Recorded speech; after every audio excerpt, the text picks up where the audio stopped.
কি ও মুড়ি মাখানো হবে কি দিয়ে এখন? মুড়ি মাখাবো না, মুড়ি জাস্ট দিয়ে দেবো তোমাকে, এটাতে দিয়ে দেবো। এটাতে ছোলা, বাবা ক্যামেরা হচ্ছে, এটাতে ছোলা ভেজানো আছে। এত হেলদি খাবারের সঙ্গে সিঙ্গারা? হ্যাঁ, এই তো বয়স, এখন তো খাবে। তো বয়স এখন তো খাবে না। আমি মুড়িটা একটু অল্প খাবো, তোমার বেশি দিলাম। আজকে মেনুটা বলে দাও, কি? সন্ধ্যার মেনু। এই তো সিঙ্গাড়া, সব হাফ হাফ করে, আমার হাফ সিঙ্গাড়া, তোমার হাফ সিঙ্গাড়া হয়ে গেল। আমার না, পেঁয়াজিটা আমার, চপটা তোমার। আমার চপ ভালো লাগে না খেতে।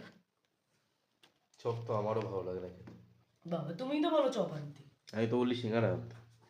আচ্ছা সিঙ্গাড়াটা তুমি নাও, আমি যদিও অল্প নিয়েছি, তুমি নিলে নিতে পারো। না না, আমার পেঁয়াজি, আই লাভ পেঁয়াজি।